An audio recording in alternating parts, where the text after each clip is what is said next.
¿Estamos todos ahí? Leemos todos al unísono la palabra de Dios que dice así. Y habló Dios.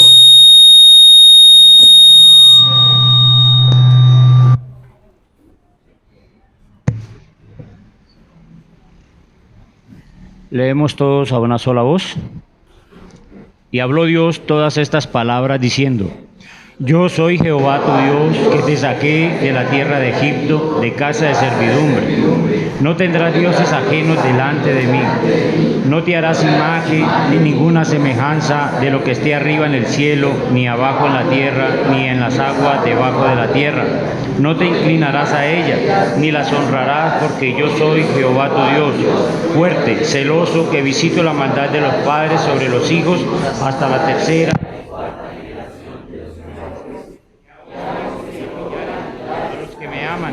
Guarda mis mandamientos. No tomarás el nombre de Jehová tu Dios en vano, porque no dará por inocente Jehová al que tomare su nombre en vano. Acuérdate del día de reposo para santificarlo. 6 días trabajarás y harás toda su obra, mas el séptimo día es reposo para Jehová tu Dios.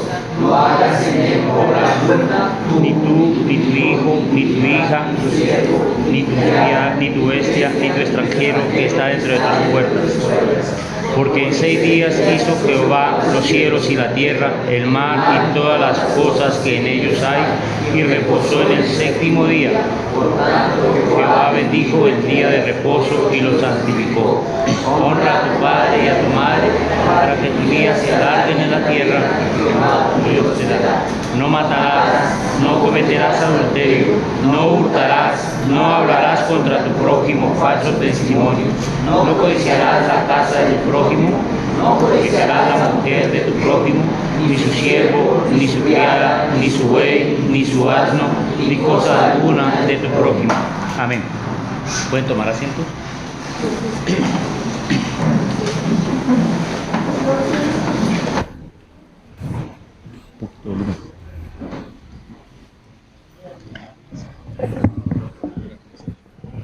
Listo. Amados hermanos, damos gracias a nuestro Dios y Padre por su unigénito Hijo Jesucristo, quien es la provisión divina para un pueblo especial. Pero es necesario tener en cuenta que estas palabras con las que empezamos la lectura fueron pronunciadas por Dios, y Él se identifica quién es Él. Yo soy Jehová tu Dios, el Todopoderoso, Creador del cielo y de la tierra. Gracias. El Creador del cielo y de la tierra y todo lo que en ella habita. En especial al hombre, el cual lo hace conforme a su imagen para que lo adore. Pero todos conocemos la historia, al igual que Adán, se hizo como Dios, sabiendo el bien y el mal, cuando tomó del fruto prohibido. Y su consecuencia fue ser esclavo del pecado. Y como dice el apóstol Pablo en Romanos 6:23, la paga del pecado es la muerte. Listo, señor. Como dice Romanos 6:23, la paga del pecado es la muerte. El Señor se ha acercado con un propósito, que con misericordia y por su gracia, dice: te saqué de Egipto, de casa de servidumbre, donde tenías muchos dioses. Por lo tanto, es necesario observar que son palabras que tienen mucho peso y que debo darle una gran importancia, porque Él es el Creador, mi Hacedor, conforme a su semejanza, que no es un Dios lejano, sino que se ha acercado. Pues la Escritura dice que Él descendió y llamó a Moisés en medio de la zarza ardiente, y luego le dio instrucciones específicas a Moisés, y éste se rehusó al llamado y a la responsabilidad que ésta conlleva, de ser el caudillo para guiar a un pueblo escogido que estaba siendo oprimido y subyugado en Egipto, el cual tipifica el mundo o la casa de servidumbre. Hermanos, reflexionemos en esto, que el Yo Soy, Jehová nuestro Dios, que nos sacó de esta casa de servidumbre y nos llama afuera para que le adoremos, porque el fin de todo hombre es que le adoremos y nos gocemos en su presencia todo el tiempo por la eternidad.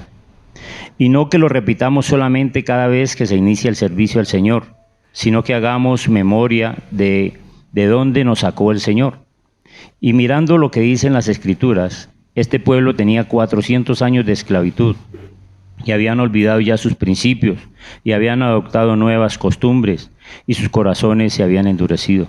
Por esta razón, les era difícil sujetarse a Moisés, quien era el que había de guiarlos a una nueva tierra, para cambiarles la manera de pensar y de identidad.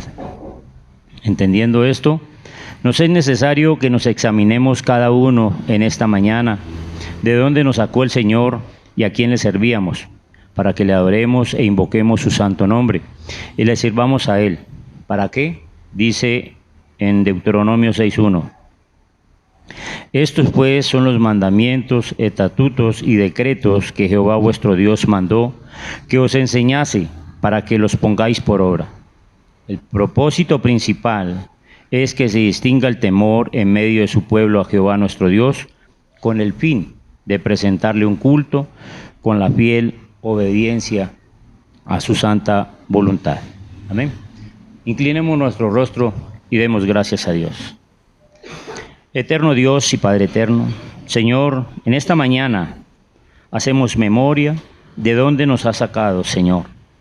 Y reconocemos, Señor, que en medio de la inmundicia nos sacaste, nos llamaste para ser un pueblo escogido, adquirido por Dios, para que te adoremos en todo tiempo, Señor, e invoquemos tu santo nombre. Y en esta mañana, Señor, nos gozamos en tu presencia, Señor, anhelando y deseando, Señor, ser fortalecidos por medio de tu palabra, ser confrontados, Señor, para que haya una renovación en nuestra mente, Señor, y siempre tengamos presente nuestra identidad, que somos del cielo, tenemos una ciudadanía celestial.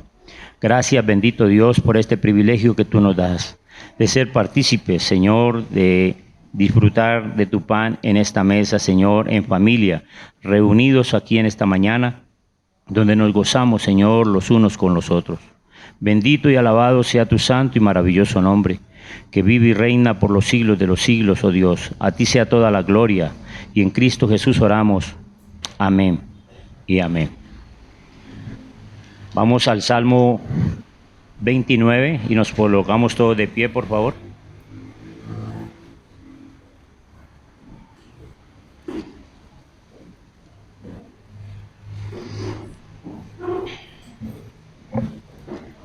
Leo un versículo y la iglesia lee el siguiente.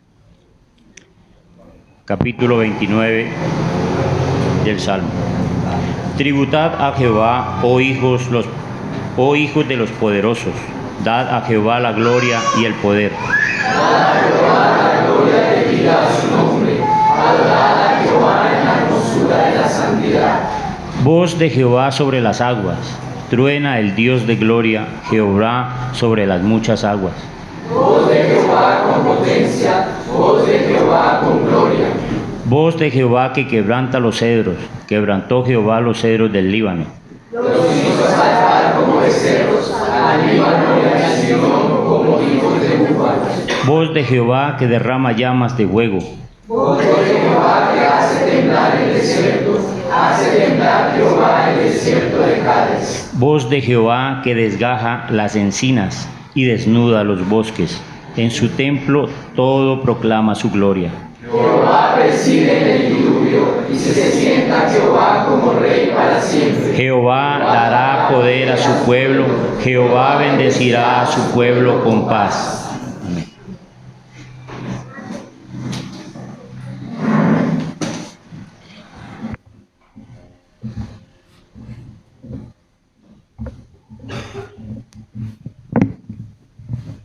Buenos días, hermanos. Ante esta convocación que el Señor nos hace en esta mañana, vamos a alabar al Señor con un cántico y será el himno número 4, Santo, Santo, Santo. Himno número 4, Santo, Santo, Santo.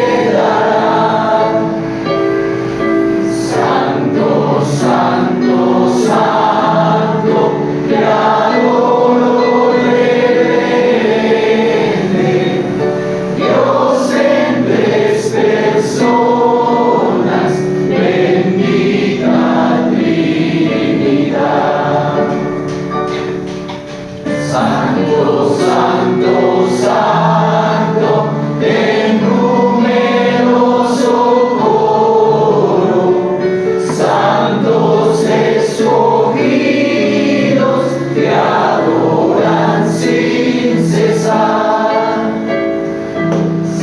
Alegría llenos y sus coronas de oro rinden ante el trono y el cristalino mar. Santo, Santo, Santo, la inmensa muchedumbre de ángeles que cumplen tu santa voluntad. Ante ti se postra, bañada de tu lumbre, ante ti que has sido, que eres y serás. Santo, Santo, Santo, por más que estés velado, que imposible sea tu gloria contemplar. Santo, eres solo y nada hay a tu lado. En poder perfecto, pureza y sanidad. Santo, Santo, Santo, la gloria de tu nombre, vemos en tus obras, en cielo, tierra y mar. Santo, Santo, Santo, te adorará todo hombre, Dios en tres personas, bendita Trinidad.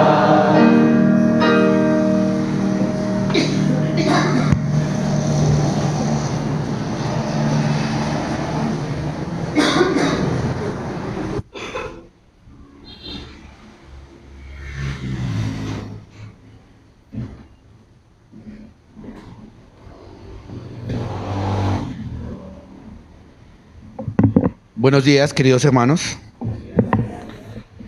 Vamos a leer todos juntos el capítulo 8 de la Confesión de Fe de Westminster, el capítulo 21 de la Confesión de Fe de Westminster,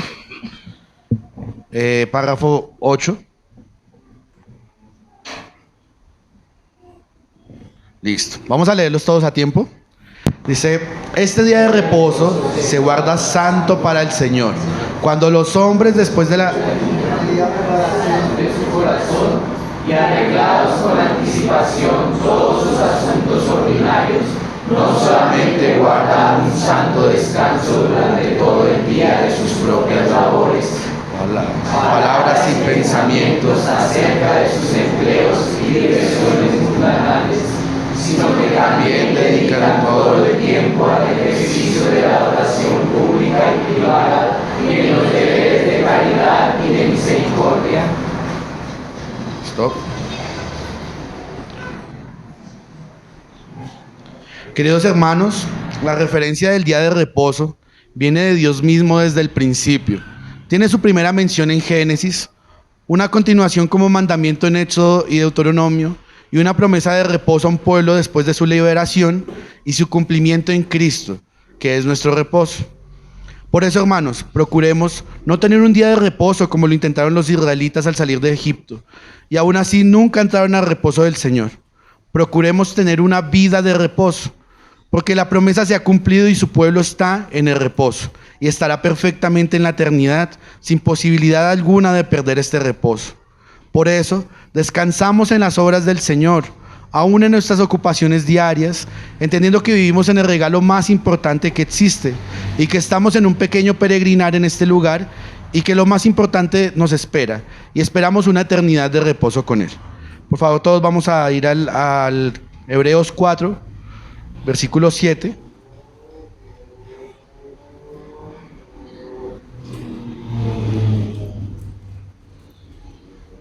Por favor, me dicen cuando lo tengan. ¿Se pueden sentar para leerlo?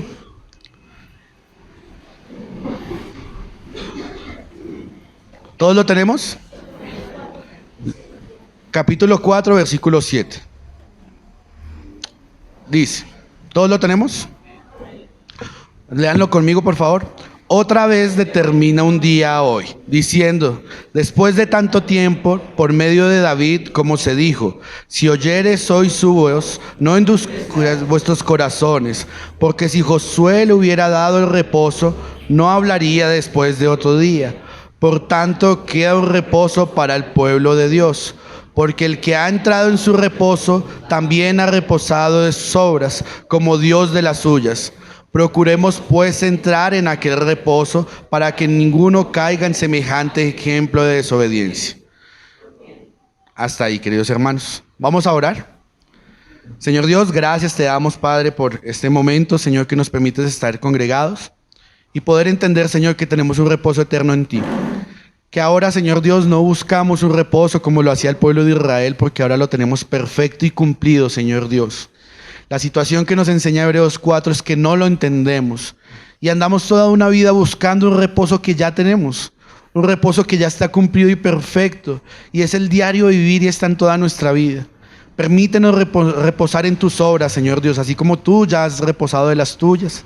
Permítenos descansar en el cumplimiento de tu palabra. Permítenos descansar en tus promesas que se cumplen y vienen a la perfección en la santificación de tus hijos, Señor Dios. Y luego en la glorificación. Permítenos, Señor Dios, cada día vivir en este reposo. Permítenos, Señor Dios, cuidar, Señor, de nuestro afán, Señor, porque el afán es el contrario del reposo, Padre Santo. Vivimos en un tiempo de afanes, Señor, porque pensamos que debemos obtener algo, pero no hemos entendido que ya lo tenemos todo y está en ti, en Cristo. Rogamos, Señor, por el reposo de esta iglesia maravillosa, de todos los que nos dirigen, en el nombre de Cristo Jesús. Amén.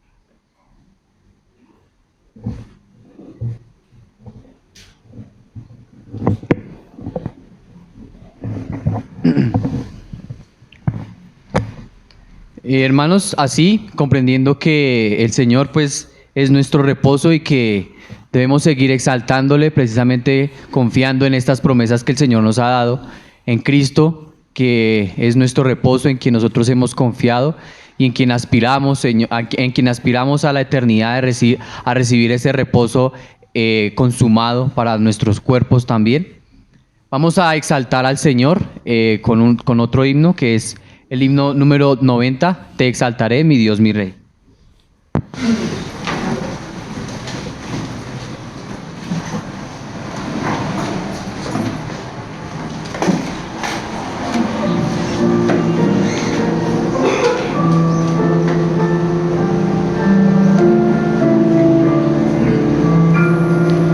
Te exaltaré.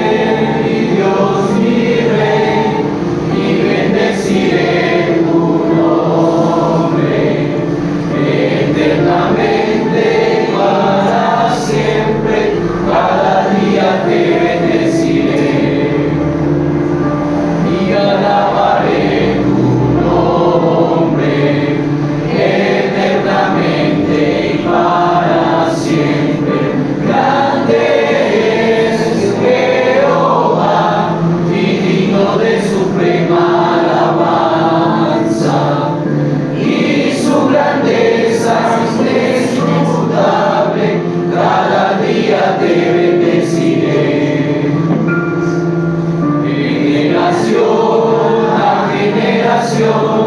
celebrarán tus obras y anunciarán tus poderosos hechos, cada día te bendeciré y alabaré tu nombre eternamente y para siempre.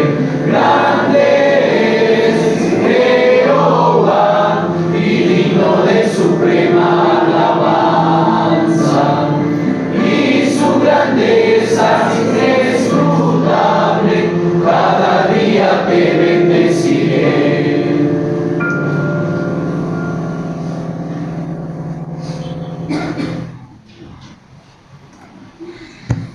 También cantemos el himno número 280, Bellas Palabras de Vida.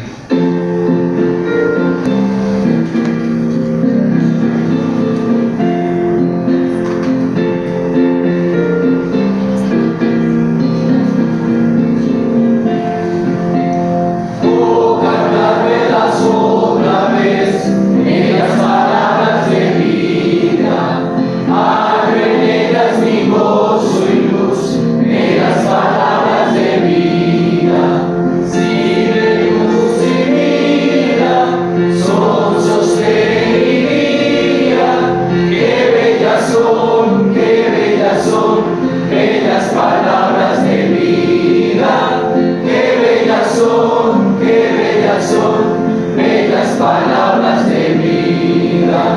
Jesucristo a todos da bellas palabras de vida. Oh Jesús, dulce voz mortal, bellas palabras de vida. Bondadoso te salva y al cielo te llama. Qué bellas son, bellas palabras de vida. Qué bellas son, bellas palabras de vida. Carne, carne sonará, bellas palabras de vida. Tus pecados perdonará, bellas palabras de vida. Solo Cristo redime, vida nueva te ofrece. Qué bellas son, bellas palabras de vida. Qué bellas son, bellas palabras de vida.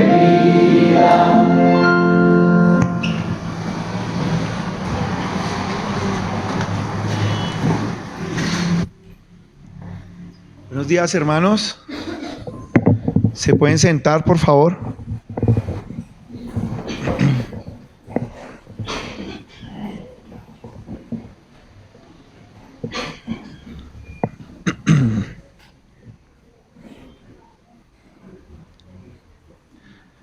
Hermanos amados, vamos a ir, por favor, al libro de Segunda de Corintios, capítulo 9. Segunda de Corintios 9, 8, por favor. Capítulo 9, versículo 8.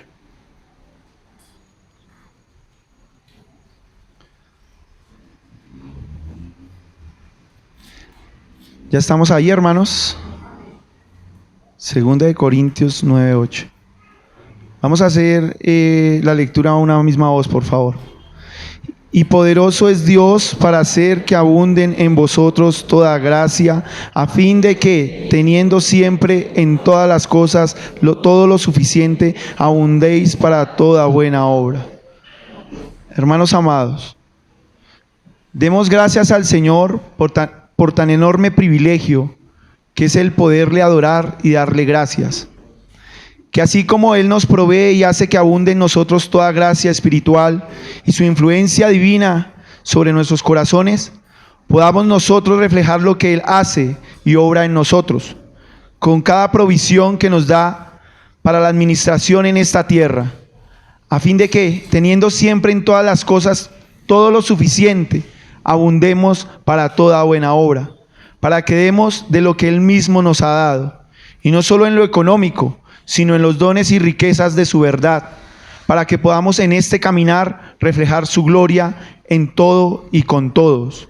Hermanos amados, meditemos claramente en lo que el Señor nos ha dado para administrar. Es importante que nosotros, como creyentes, como administradores en esta tierra, podamos entender que glorificamos al Señor en cada cosa que nos da. Y esto es en mi vida personal, en mi vida espiritual, en mi vida como familia, en mi vida como padre, como madre, como hijo, como esposa, en todo, hermanos. Por favor, es importante que meditemos en lo que el Señor nos ha dado y cómo lo estamos administrando, porque es para Él que administramos, hermanos.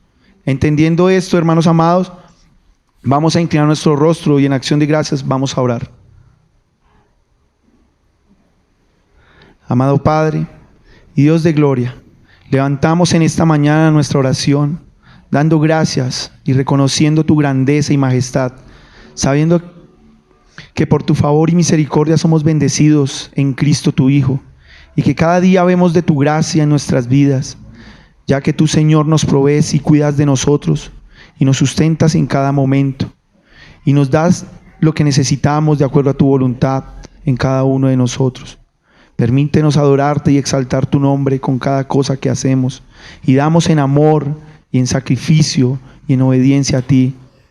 Amado Padre, danos el entendimiento, Señor, para que administremos, amado Padre, de una manera apropiada, en amor, en obediencia, en santidad, para la gloria tuya, amado Padre.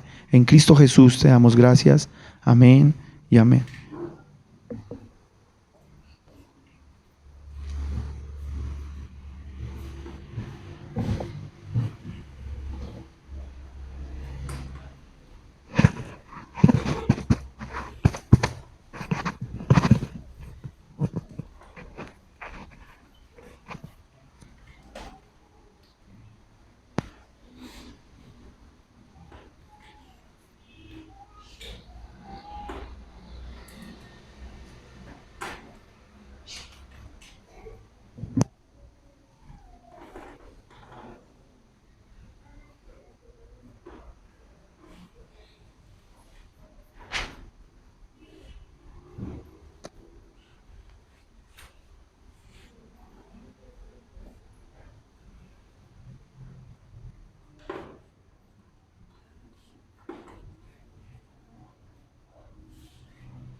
Hermanos amados, el Señor les bendiga.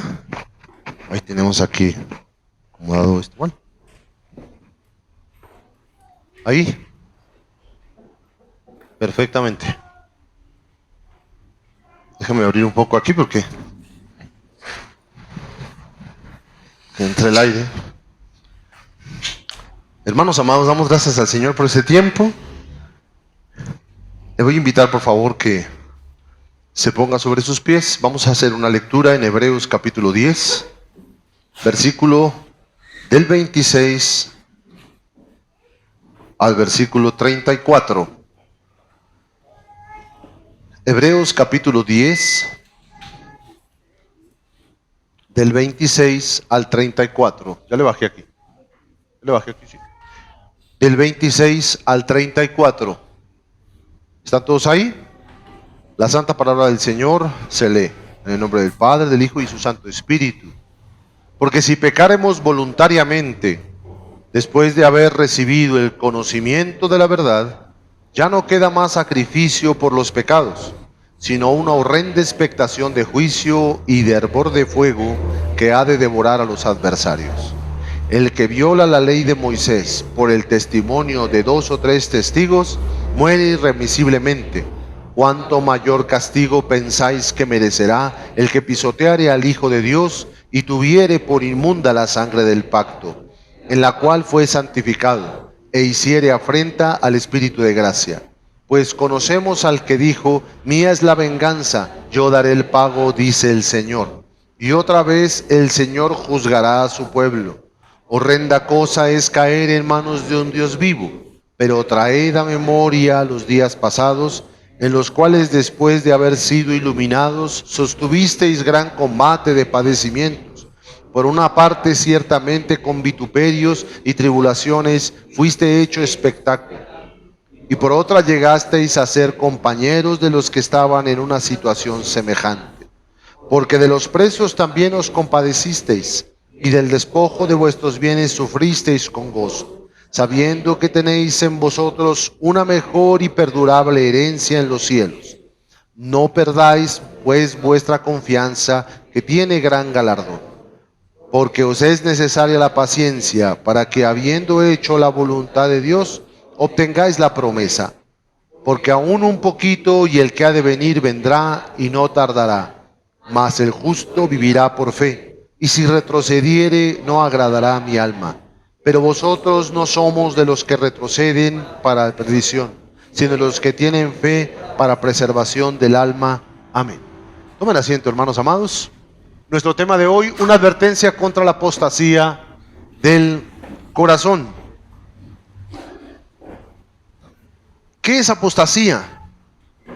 Apostasía, como usted lo puede asociar con la palabra apóstol. La palabra apostasía es una deserción, una acción del abandono militar en medio de una guerra. Entonces entendemos como apostasía el abandono de la guerra que se está viviendo por causa del evangelio que se está predicando. Hemos leído, hermanos amados, en esta porción, cómo el sentido del texto de la carta de los Hebreos ha tenido un énfasis de exhortación, una llamada de atención alta. Podemos ver cómo el autor nos ha exhortado en las semanas anteriores respecto de permanecer sostenidos en nuestra esperanza. Una esperanza que no nos avergüenza. Una esperanza que no vemos con claridad, pero la sostenemos con la certeza de que aquel que prometió regresará. También nos exhortó a limpiar juntos el cuerpo de Cristo, la congregación. No como siendo más que los demás, llamando la atención de los hermanos como si nos enseñoreásemos de ellos, no, de ninguna manera, sino siendo iguales, teniendo en cuenta que tenemos las mismas luchas y las mismas necesidades. Nos llamó en las semanas anteriores a conocernos, a mirarnos con atención, a conocernos profundamente y estimularnos al amor y a las buenas obras. Nos ha exhortado a no dejar de congregarnos como si fuera una costumbre, como si fuera una práctica honrosa el dejar de congregarse. Los destinatarios originales de esta carta estaban experimentando un abandono de la fe y de la práctica de la fe. El escritor, después de haber dibujado, delineado a Cristo majestuoso, supremo, superior a lo creado y superior a todo lo instituido, ahora nos va a expresar cómo esa verdad se va a practicar. ¿Cómo yo puedo practicar que Jesús es majestuoso? ¿Cómo yo puedo practicar que Cristo es glorioso? ¿Cómo yo puedo practicar eso? ¿Cómo poder practicar adjetivos, perfecciones de Dios? ¿Cómo poder practicarlas? ¿Qué significa eso para mi vida? En estos pasajes que vamos a ver, de aquí hasta el final de la carta, usted mirará cómo el escritor nos va a provocar a la iglesia a una reflexión que como propósito tiene que desembocar en la acción del amor. Le pido por favor que ponga atención. Es por eso importante, y de eso hablaremos al final, en las recomendaciones para la congregación, el ser respetuosos y llegar temprano. Todos fallamos en eso, todos fallamos en eso, todos. Porque somos un cuerpo, y en lo que vamos creciendo, vamos poco a poco teniendo paciencia con los más débiles, con los más nuevos, con los más pequeños, ¿sí? Fortaleciéndonos. Pongamos atención, hermano. Es importante entonces, hermanos amados, entender que el escritor en estos pasajes nos va a generar una reflexión para generar acción al amor. Después de terminar este capítulo, miraremos en el capítulo 11 y cómo nos va a recordar la historia de aquellos hombres que han dormido y cómo tuvieron fe, y esa fe produjo sufrimientos, pero también produjo glorias. En el capítulo 12 nos dirá cómo interiorizar el reino de los cielos, cómo interiorizar la comprensión de que Cristo es supremo. En el capítulo 13 nos dará las obligaciones como creyentes verdaderos. Entonces, en la última parte de nuestra carta, hermanos amados, es importante que entendamos que el escritor nos va a decir: la fe verdadera, la creencia verdadera se practica. La fe se ocupa. La esperanza se ejerce. El cristianismo se vive, se piensa, se siente, se razona, se ve. Y deseo empezar con esta reflexión. ¿Su cristianismo se ve? Y le pregunto al contrario, ¿mi cristianismo usted lo ve? Porque si no ve mi cristianismo, si no ve la fe, entonces probablemente estoy fallando en una de dos cosas. O no tengo la fe verdadera, o mi fe no es ejercida con diligencia. Y deseo llamar la atención de todos nosotros a una fe práctica.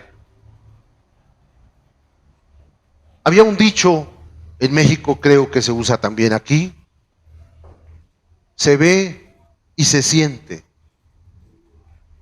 Hay un cristiano presente. Yo le pregunto a usted, es una tontería probablemente para muchos, pero estaba yo meditando en esto y cuando yo voy a un sitio, se ve y se percibe que un cristiano está ahí. Cuando usted va a un lugar, se ve y se percibe que usted es cristiano y se ve que usted es cristiano. Que usted cree que la majestad de Cristo, como nos ha enseñado la carta, es real y se puede percibir. Se ve en la forma de corregir a nuestros hijos, en la forma de hablar con nuestras esposas, en la forma de recibir la corrección, en la forma de someterme, en la forma de ser corregido. ¿Se ve mi cristianismo? Hermanos amados, el escritor está hablando con fuerza, con severidad en estos últimos 3 capítulos a sus oyentes originales, porque les ha demostrado con mucha claridad que Cristo es superior al sacerdocio levítico, al templo, a Melquisedec, a Abraham, a todo. Ahora Él les va a decir: si usted cree eso, ejérzalo en amor. Tenemos una idea extraña sobre el amor, como una especie de permisividad, como una especie de pasar por alto ofensas, como una especie de mundanalidad, de mezclar mundo con fe cristiana. Por eso hoy deseo preguntar: ¿estamos apostatando de la fe que decimos tener? ¿Estamos militando realmente? Pero la milicia que se ve no comienza por fuera. La milicia que se ve, hermanos, comienza desde dentro. Y es por eso que la apostasía comienza, como el escritor lo acaba de decir, dejando de congregarse. ¿Qué es congregarse? Dijimos la semana pasada. Congregarse es ser consciente en mi pensamiento, en mi razonamiento, en mis sentimientos y en mi conducta que soy miembro del cuerpo de Cristo. No solamente el domingo, como decía hoy el análisis de la confesión de fe, un día nada más, no. Como decía el análisis, todos los días. Me levanto y soy consciente en mi primer momento del día que el Señor me ha salvado, que el Señor viene, y me levanto y Señor, afligido y cansado, pero descansado en ti, Señor. Estoy agotado con los afanes, muchos quehaceres, a veces poca provisión, a veces cero provisión de alguna cosa que usted tenga necesidad. Pero la provisión que Dios le ha dado, que es la esperanza, la venida de Cristo, la evidencia de la resurrección de Cristo de los muertos, evidencia que usted porta en su ser, esa evidencia de la cual nosotros obviamos, porque todos los días emana de usted un testimonio vivo que le dice, lo primero, tú eres un pecador perdonado. Oh, cuán profundo es, eres un pecador perdonado. Yo le pregunto, hermano, ¿usted tiene en su conciencia su identidad de pecador perdonado?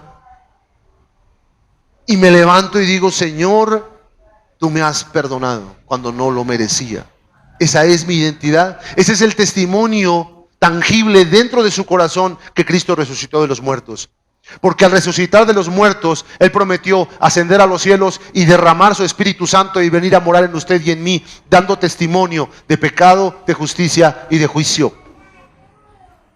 Un niño me preguntaba esta semana, ¿cómo yo sé que he nacido de nuevo? Porque hay un testimonio dentro de tu corazón que eres un pecador. Pero también hay un testimonio de que el perdón de Dios es más grande que tu pecado. El perdón en Cristo. Y el testimonio tercero, que el juicio del Espíritu de gracia que Dios ha hecho morar en nosotros nos produce constantemente una corrección y un deseo de agradar a Dios. Pero hay un cuarto testimonio. El cuarto testimonio que se encuentra en Romanos 8, que nos dice que hay un anhelo, una esperanza de la venida de Cristo. Hermano, esa es la esperanza en la cual se levanta uno todos los días y ve sus miserias, las suyas y las mías, porque yo veo mis miserias y como Isaías volteo a ver alrededor y digo, Señor, todos somos igual de miserables. En una reunión que tenía esta semana hablábamos de eso y decía, yo no soy mejor por traer la escritura, soy un miserable muerto de hambre, diciéndole a otro grupo de miserables muertos de hambre, ¿dónde está la comida? Somos iguales. Pero la gracia de Cristo es abundante pan, como nos decía la escuela bíblica hoy en la mañana. Y el sacerdocio de Cristo es suficiente, como nos decía también el devocional de la mañana. Oh, cuán deseosa está mi alma de poder verlos a todos reunidos desde las 8:30 a recibir todo el consejo de Dios en el culto completo. Oro al Señor que nos permita eso, que seamos convencidos de la necesidad que tenemos y no de un mero congregacionalismo nominal, donde vengo por cumplir, porque mi conciencia no me acuse. Con esto, hermanos, deseo abrir su conciencia para el análisis del texto que usted acaba de leer. El análisis del texto comienza diciendo, porque si pecaremos, y aquí yo digo, pero si siempre pecamos, pero dice, voluntariamente después de haber recibido el conocimiento de la verdad. ¿Acaso yo estoy obligándome a pecar voluntariamente, menospreciando el cuerpo de Cristo, como dice en el pasaje anterior, no dejando de congregarnos como algunos tienen por costumbre? ¿Acaso estoy pecando, como dice en el versículo 25, estoy dejando de exhortar a los hermanos? ¿O acaso estoy pecando, como dice el versículo 24, estoy dejando de estimular a los hermanos al amor y a las buenas obras? Yo soy culpable de eso. Soy culpable de dejar de exhortar y de estimular. Yo soy culpable, hermano. Y usted también es culpable. Culpable de abandonar a los débiles en medio de su debilidad, de dejar de estimularlos al amor, de dejar de exhortarlos a congregarse, y no congregarse de venir el domingo, porque yo quisiera, o más bien, no quisiera, tener un escáner de almas, de saber cuántas almas vinieron, porque vinieron los cuerpos, Pero ¿cuántas mentes están presentes aquí? Y le entiendo porque a mí me es difícil. Cuando no predico y estoy sentado ahí, tengo que hacer un esfuerzo grande por poner atención, porque mi mente no se vaya en la multitud de quehaceres que tengo todo el tiempo. El escritor me dice: ¿tú has pecado voluntariamente? ¿Han pecado ustedes voluntariamente? ¿En qué? En dejar de estimular a la congregación, en dejar de exhortar a los hermanos. Pero no solamente eso, sino si usted lo ve en retrospectiva, usted ve en el versículo número 23 que también hay una forma de pecado interna, porque esas dos son externas. Sale de mi boca una exhortación para usted que no se congrega, que no ora, que no lee la escritura, que tiene excusa para todo. Creo que para muchos de ustedes sí ha habido una exhortación de mi parte. No lo suficientemente eficiente y no lo suficientemente correcta, porque no soy lo suficientemente eficiente y correcto para hacerlo. Pero ha habido en algún momento.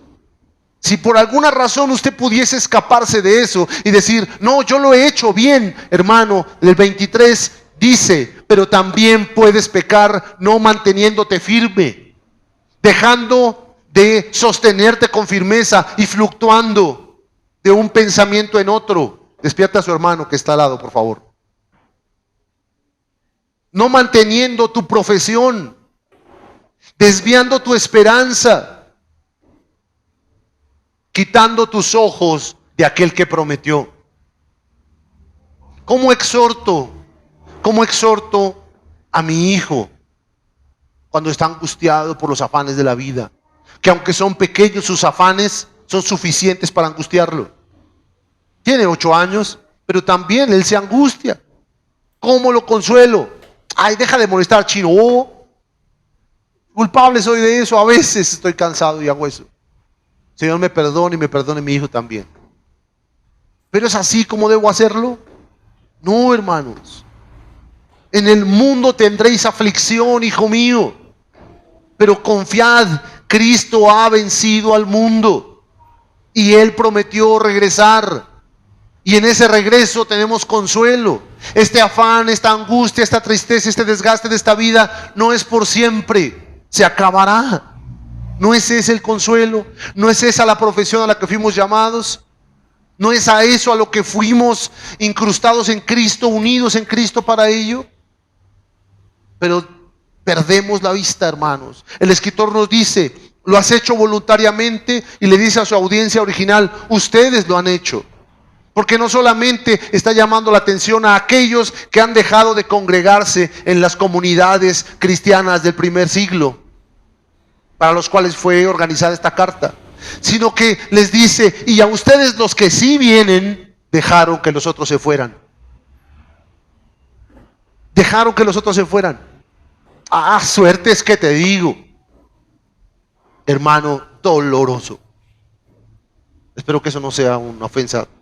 Creo que quiere decir que te vaya bien. Qué doloroso es si yo me extravío. Lo menos que espero es que usted me llame, me busque y me diga: eso que está haciendo, hermano, está mal. Así como lo hace aquí cuando le embarro con las cosas que hago, porque hago hartas cosas mal. Pero así cuando Dios no lo quiera, me desvíe, me llame, me exhorte: hermano, te amamos, regresa al camino.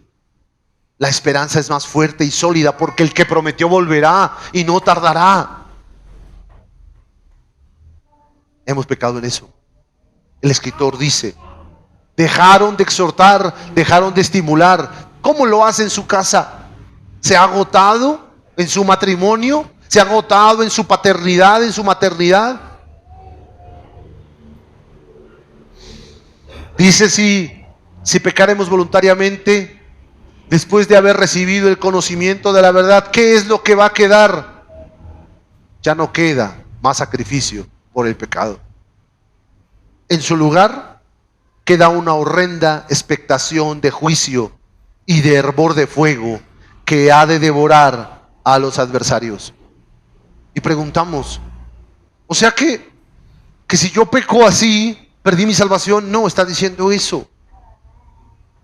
Está diciendo que en el lugar donde había confianza, paz, esperanza, descanso, reposo, alegría, gozo, ahora hay una horrenda expectación. ¿Dónde había paz, gozo, tranquilidad, esperanza, regocijo? ¿Dónde? En su mente, en su contemplación, en sus emociones, en sus deseos, en sus anhelos. Ahí es donde se manifiesta esa fe. Porque como usted leyó, el justo vivirá por la fe. ¿Y qué es la vida? La vida son pensamientos, emociones, razonamientos, anhelos, deseos. Todo aquello que nosotros tenemos es la forma de vida, como experimentamos todo. Este mueble no es vida. Sin embargo, porque tengo vida, puedo disfrutar de él y puedo interactuar con él. Porque hay vida en mí. ¿Cómo interactúo? Por medio de mi vista, por medio de mi entendimiento. ¿Cómo interactúo con cada uno de ustedes? Por medio de mis emociones, por medio de mis pensamientos, de mi razonamiento.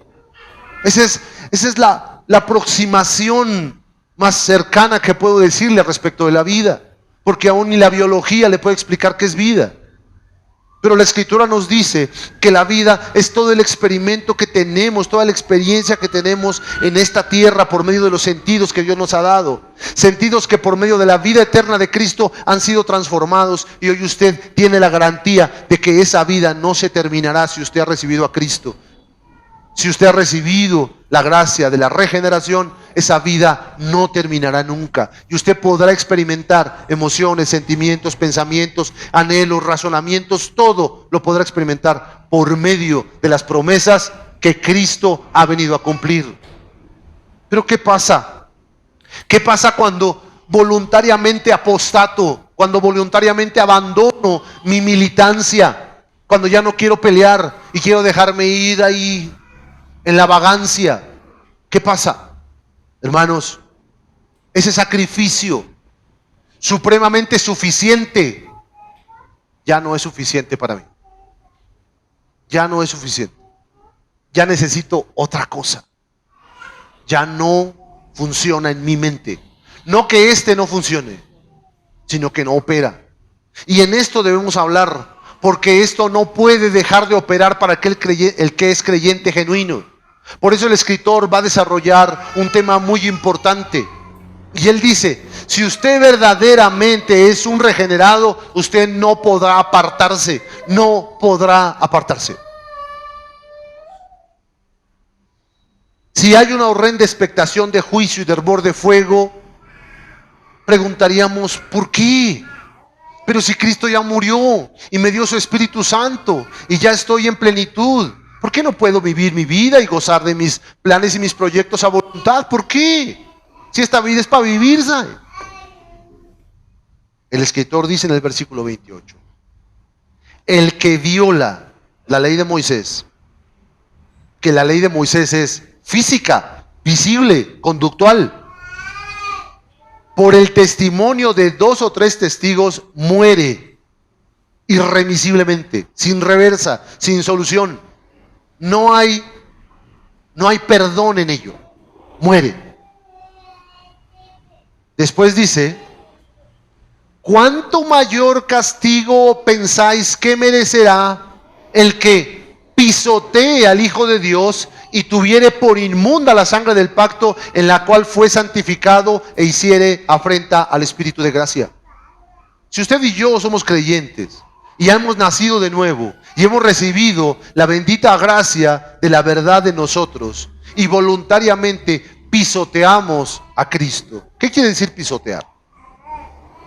Pisotear en el texto hebreo hace referencia a enseñorearse, a sojuzgar. Cuando usted se acerca a la primera mención en Génesis 1, 27 y 28, esa palabra quiere decir que yo voy a poner mis pies sobre ello y voy a administrar eso, voy a señorearme sobre eso. Yo pregunto, ¿cómo yo podría señorearme de Cristo? De su sacrificio, aquí. Cuando yo lo interpreto como se me da la gana. Cuando yo uso mi libertad, la libertad que Dios me dio, para libertinaje. Cuando me justifico como, ay no, es que todo bien, no pasa nada. Y partimos desde el principio que regula nuestra conducta, la Escritura. Un día de reposo, decían los judíos, dice la Escritura. Hablábamos hoy, debemos apartar un día de todas nuestras labores físicas. El escritor nos dice, esa es la ley de Moisés que conductualmente apartaban, pero aquí nos dice, pero hay una ley que es en la mente. Y yo pregunto, ¿esta ley es superior? Es superior no quiere decir que sea diferente. Es la misma ley, pero implica cosas superiores y más altas. ¿Qué cosas? La mente, los deseos, las emociones. Y yo pregunto, vengo a la reunión dominical y vengo con un gozo anhelante dentro de mi corazón. No, vengo con pesar, hermano, viola la ley del Espíritu en usted.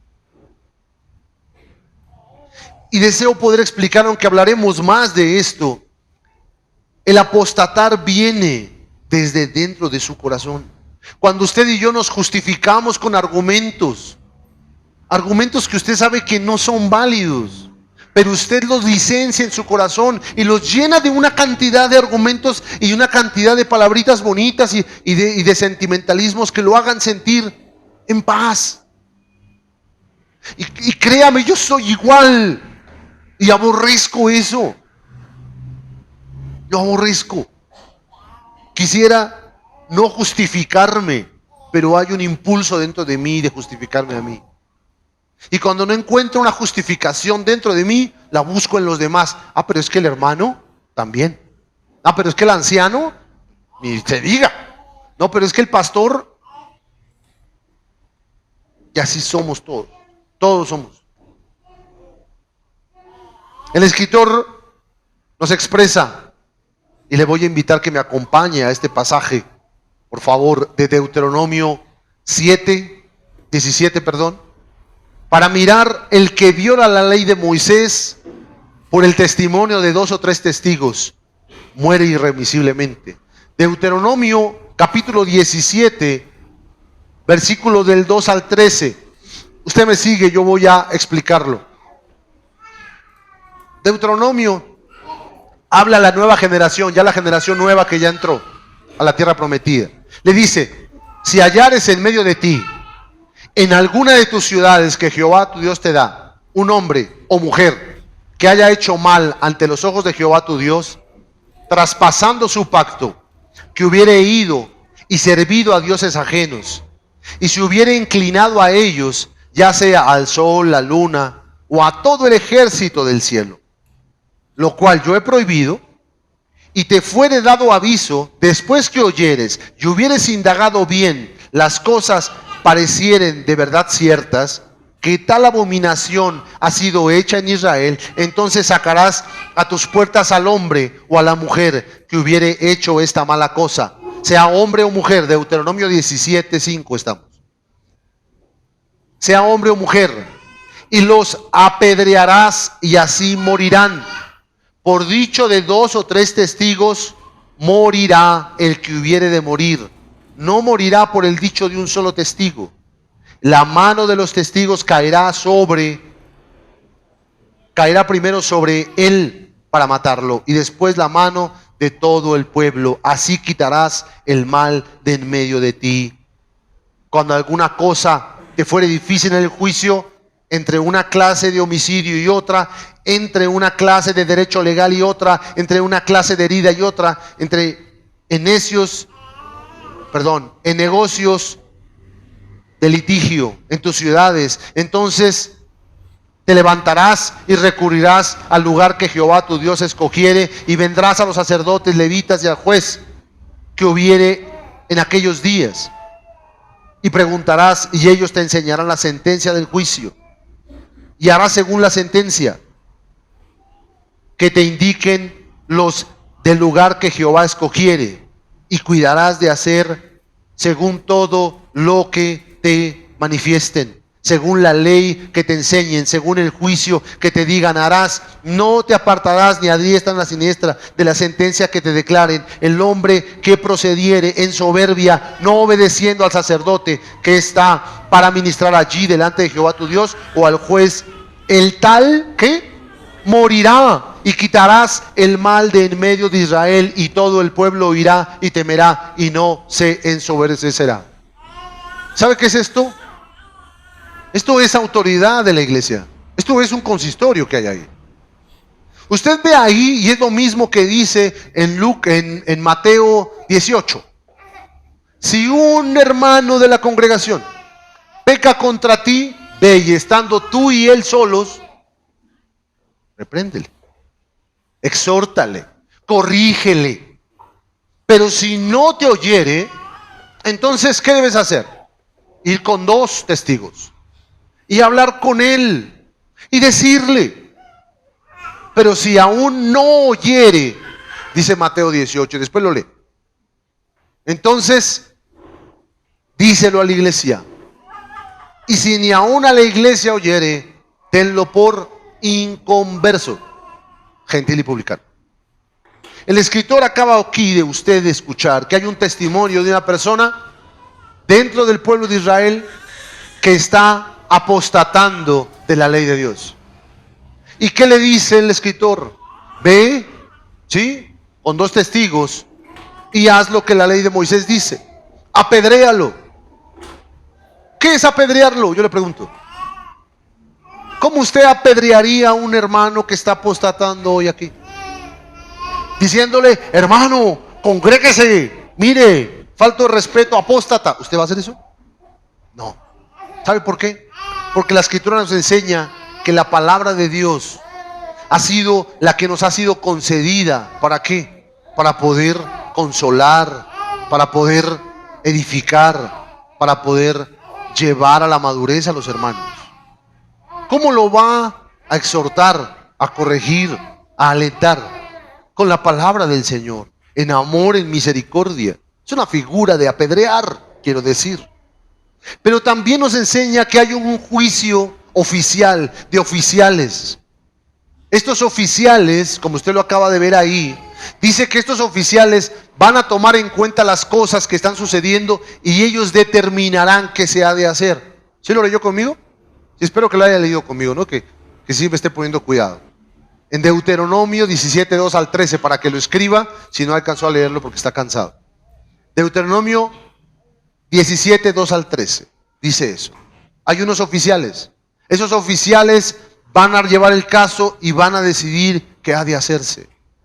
Pero en misericordia y justicia, pero con verdad. Y tendrá que hacerse. Ahí está. Usted lo puede ver. ¿Cómo hemos de corregir entonces? ¿Cómo hemos de caminar? ¿Cómo hemos de hacer consciente al hermano de su error? ¿Cómo? ¿Con cariñitos? ¿Ignorándolo? No, hermano, ven, hermano, ¿qué te pasa? ¿Cómo te ayudo? ¿Necesitas de algo? Le decía yo la semana pasada, es más fácil sacar 20,000 pesos para ayudar a la necesidad de un hermano que sentarse con él media hora a escuchar sus necesidades. Es más fácil. ¿Por qué no lo hacemos?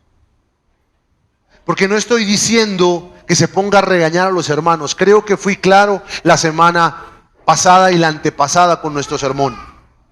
Que exhortar a los hermanos, que estimular a los hermanos, no es caerles encima por lo que hacen, sino es observar, entender, acompañarles qué es lo que les hace falta, qué necesitan. Y reflexione hoy.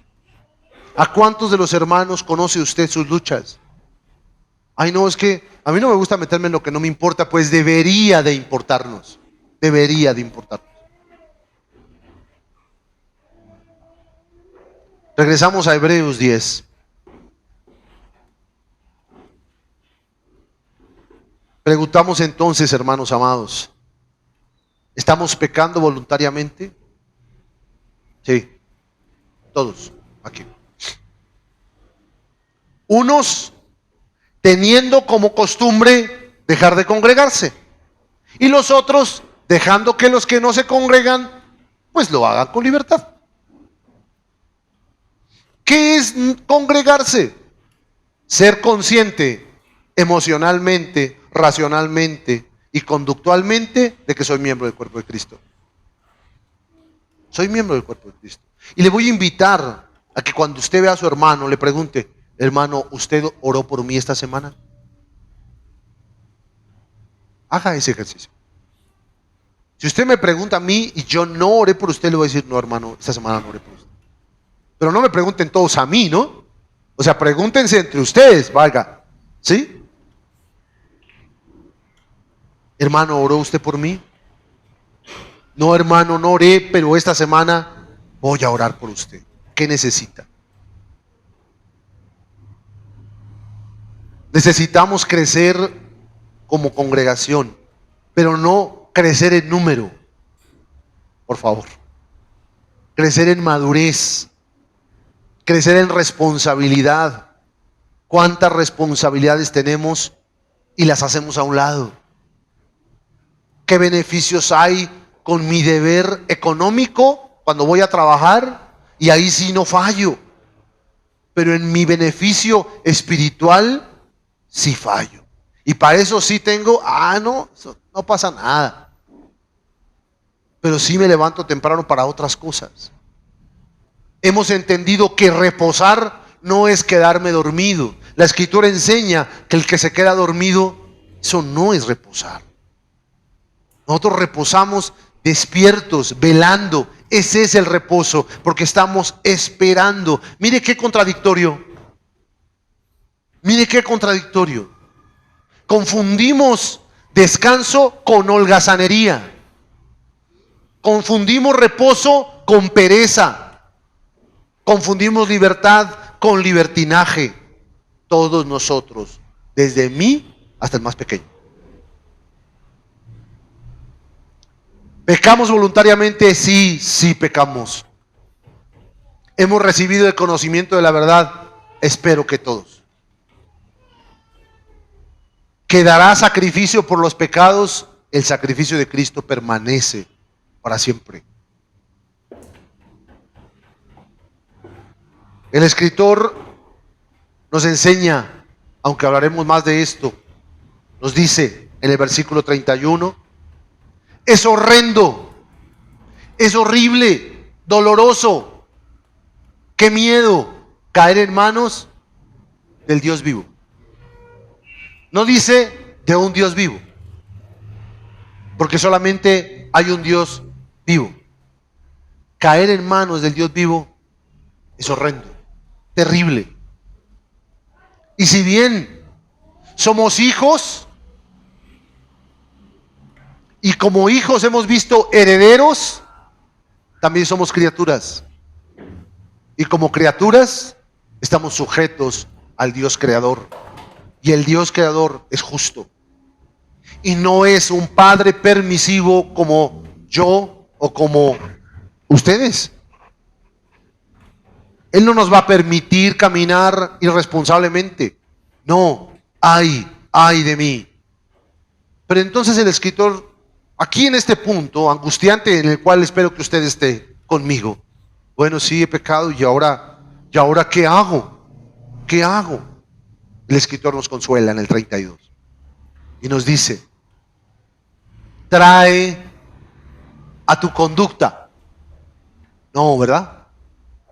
Trae a tu memoria donde estaba la esperanza, a tu memoria donde estaba el sacrificio de Cristo en el cual esperabas, a tu memoria donde estaba la paz, el consuelo, el reposo. Trae a esa memoria de lo cual olvidaste ejercer, que ya no estás practicando. Trae a esa memoria que debes traer.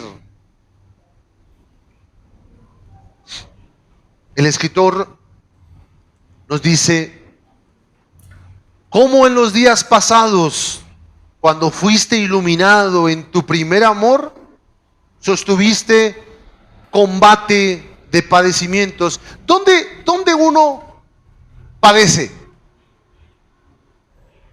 ¿Dónde usted padece? ¿En qué parte de su ser sufre? ¿En su callo?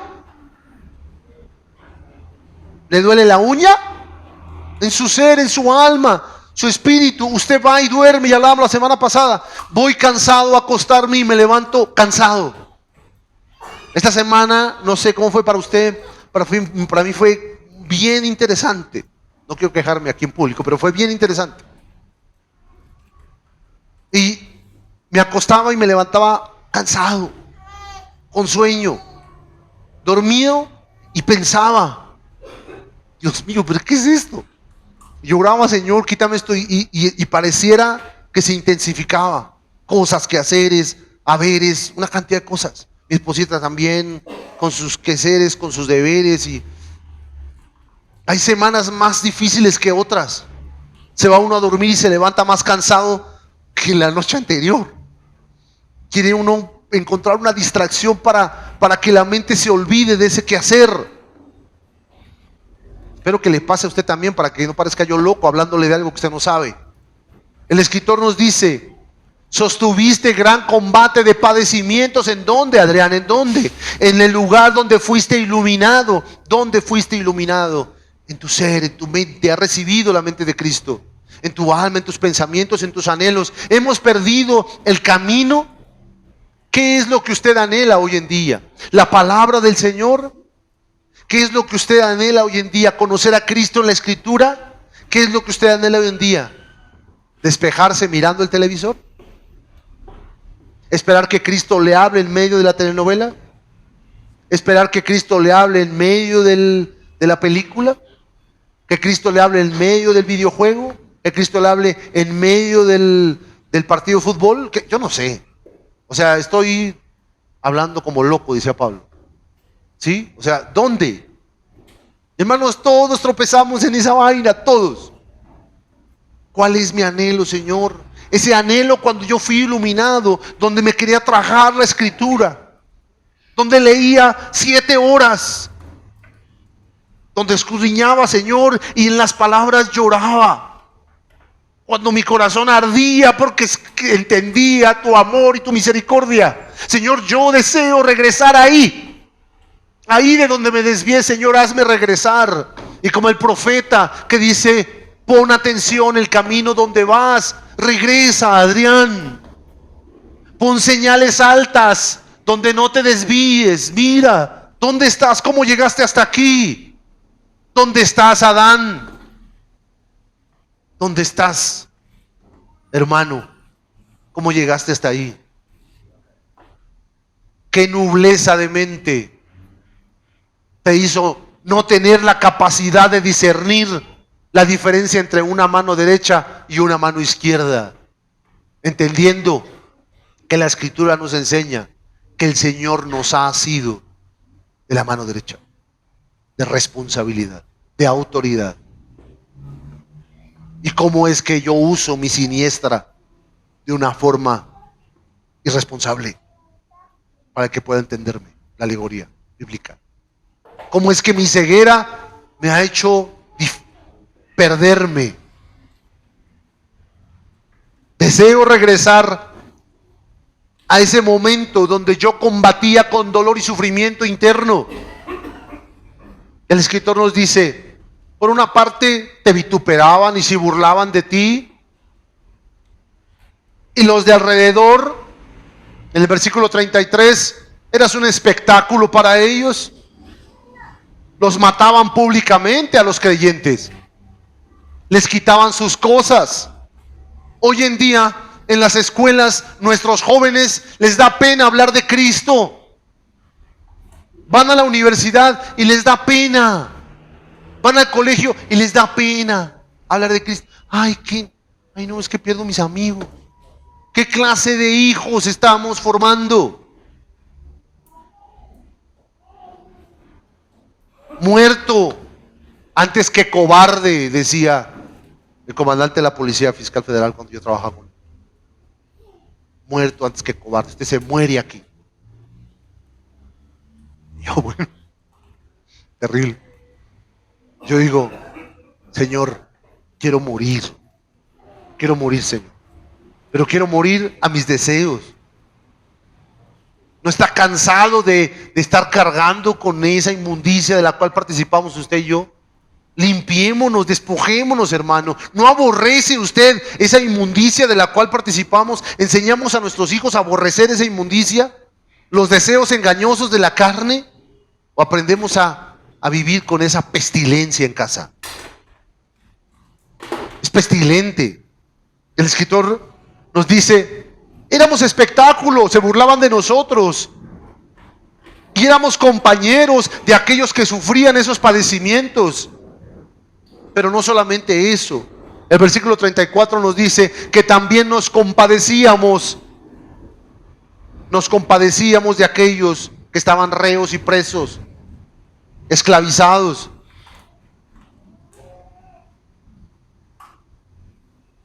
Fuimos despojados de los bienes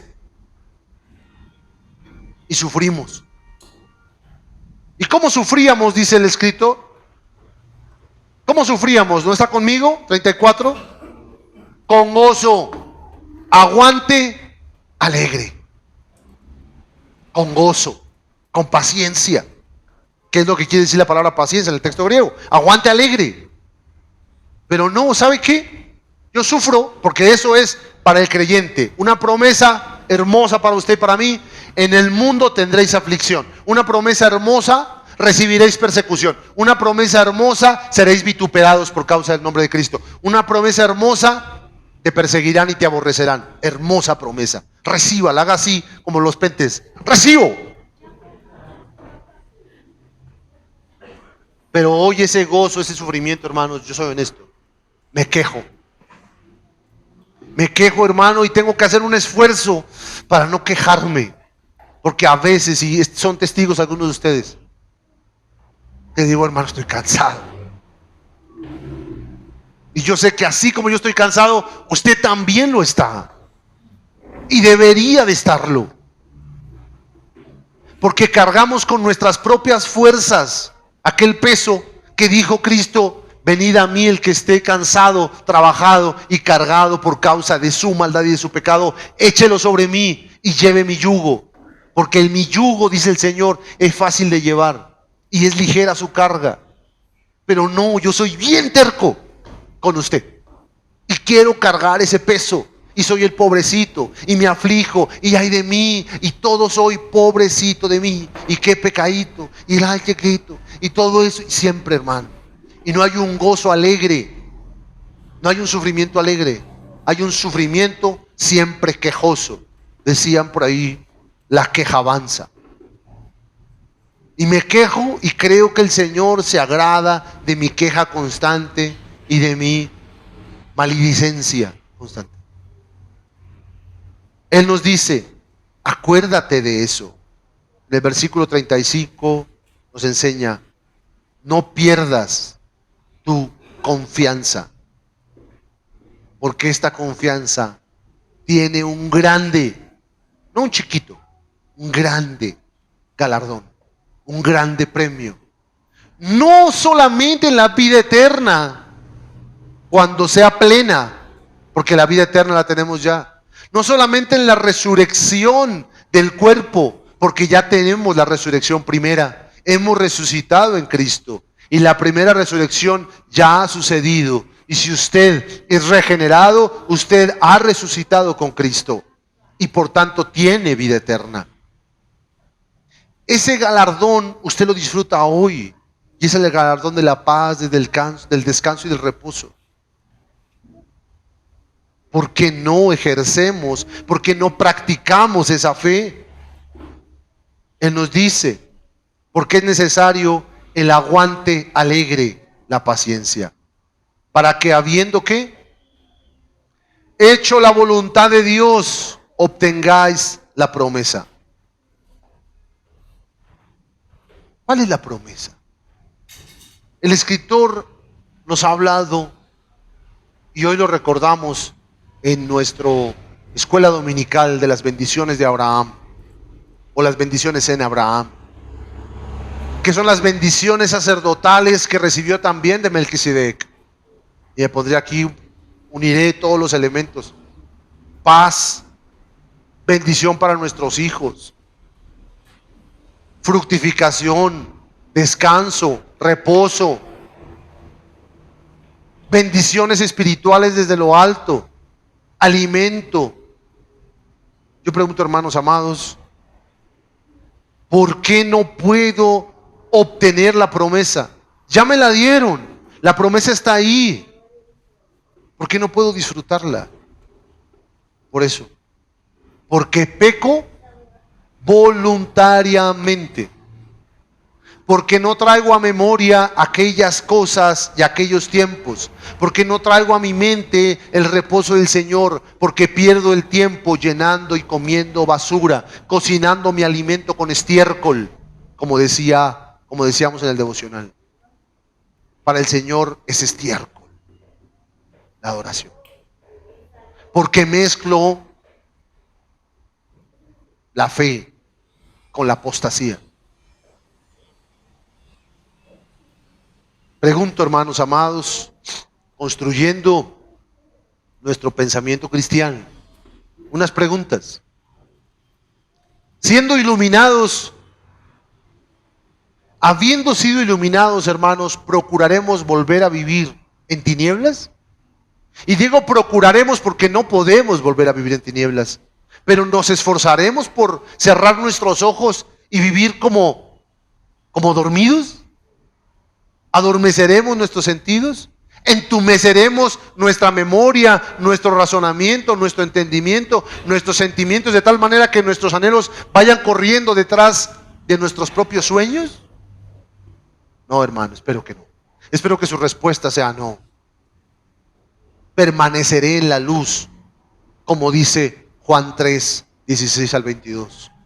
Los que son de la luz corren a la luz, para que sea testificado que lo que ellos hacen es hecho en Cristo.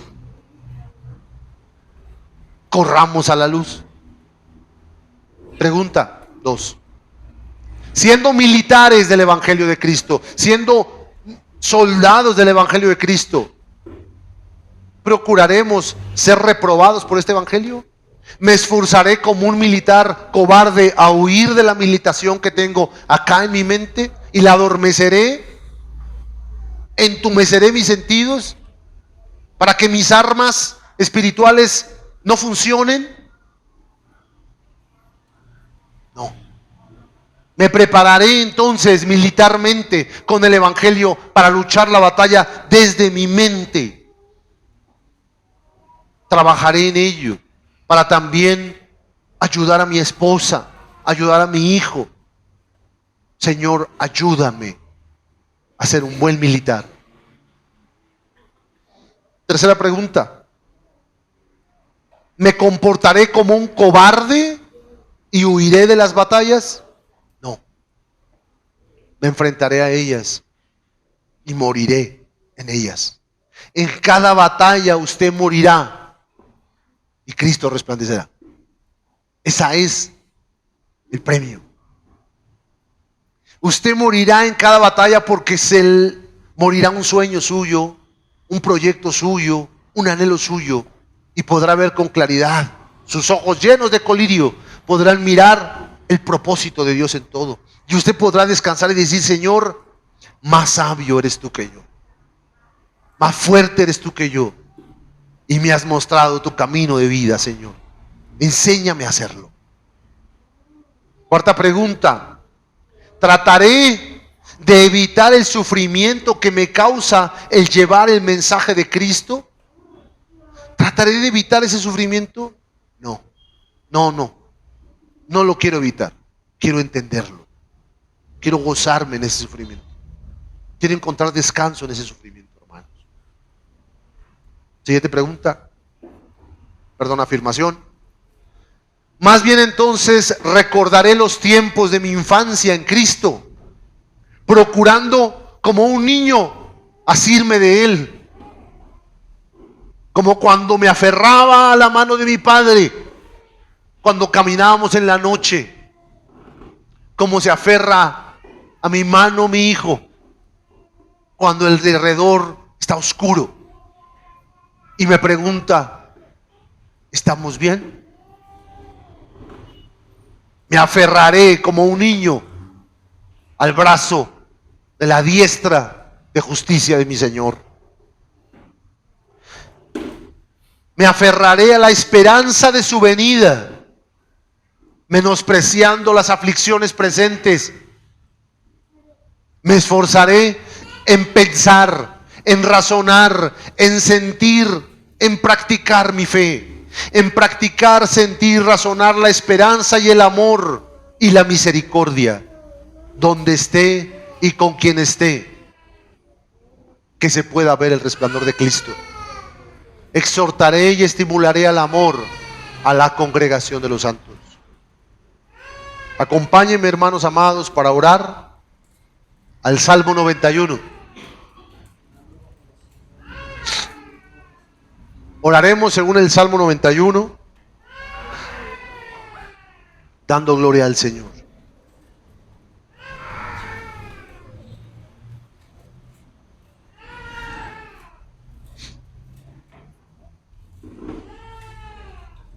Señor, y aquí nosotros, Señor, por tu gracia,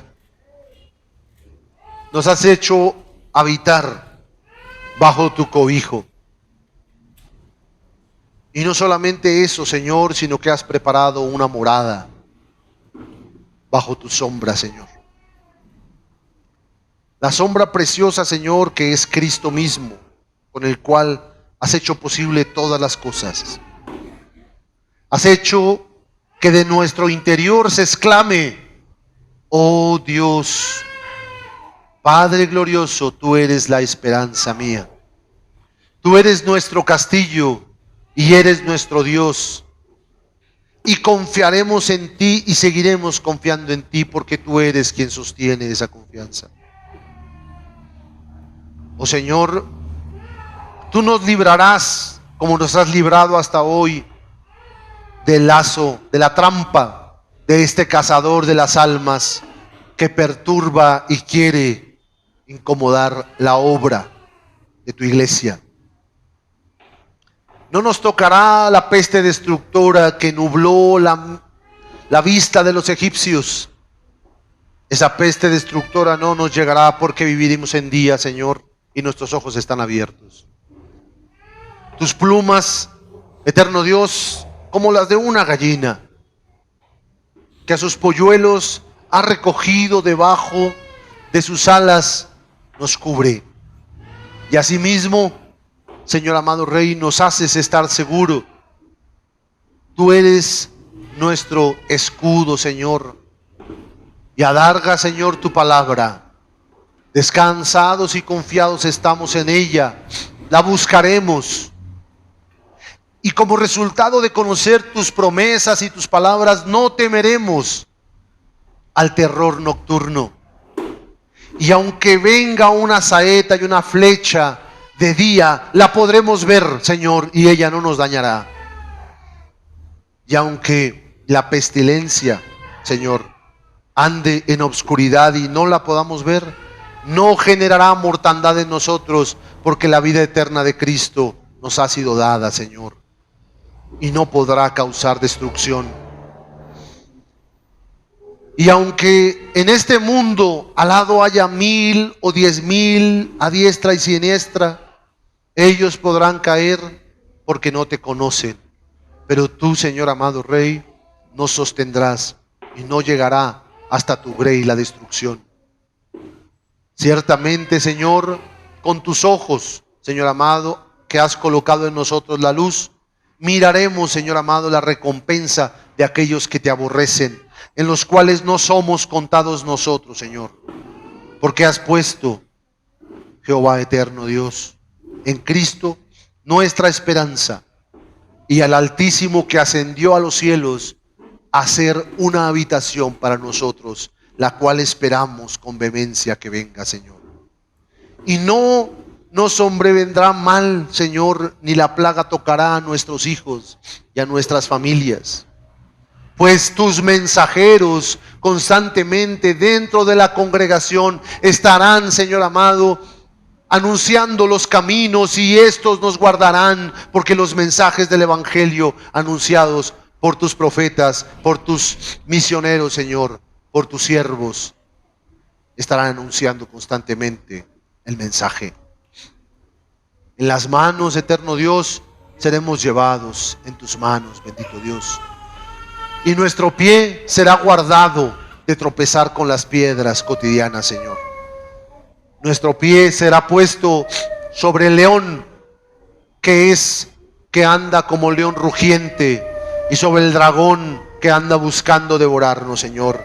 Nuestro pie será sobre él, y no el nuestro, sino el de Cristo, Señor amado, que ha pisado su cabeza y lo ha destruido, Señor, en su obra. Por esta causa, Señor amado, nuestro amor hacia ti es evidente, porque tú lo has hecho en nosotros. Y tú, Señor amado, nos has librado y nos pondrás en alto, porque nos has dado a conocer tu nombre por medio de Cristo. Por ello, Señor, hoy te invocamos y sabemos que tú nos respondes. No estaremos más en angustia. Tú nos has librado y esperamos tu glorificación. Sácianos, Señor amado Rey, con el agua viva y permítenos disfrutar plenamente de la larga vida eterna que nos has dado. Muéstranos tu salvación hoy, en Cristo Jesús. Amén.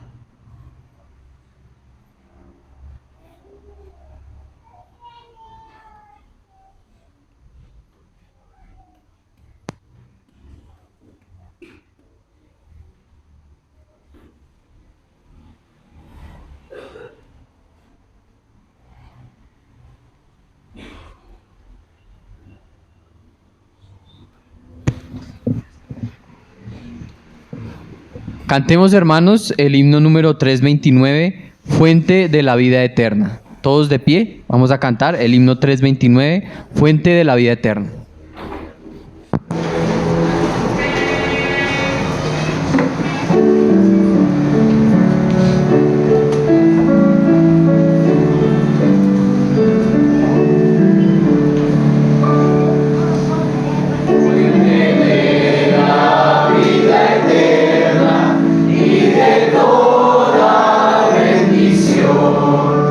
Ensalzar tu gracia tierna, debe cada corazón.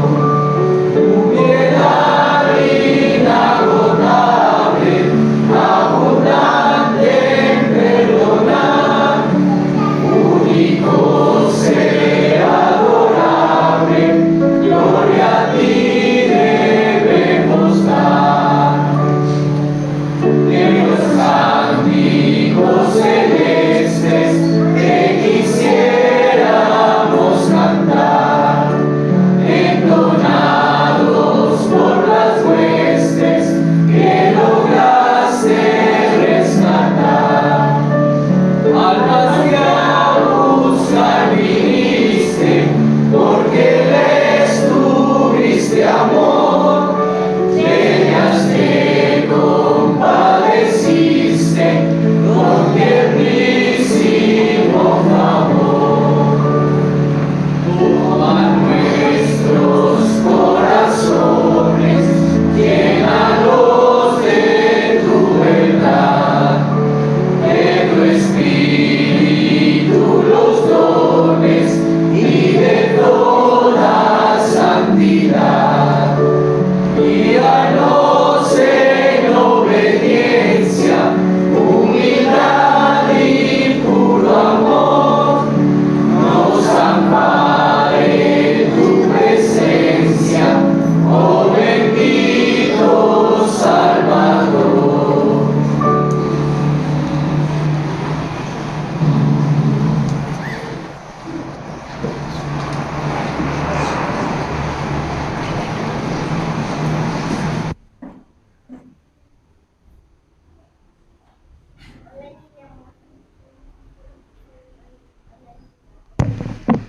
Recibamos la bendición pastoral, hermanos, que el Señor ha dejado en su santa palabra para su iglesia. Y el Dios de paz, que resucitó de los muertos a nuestro Señor Jesucristo, el gran pastor de las ovejas, por su sangre del pacto eterno, os haga aptos en toda obra buena, para que hagáis su voluntad, haciendo Él en vosotros lo que es agradable delante de Él, por Jesucristo, al cual sea la gloria por los siglos de los siglos. Amén.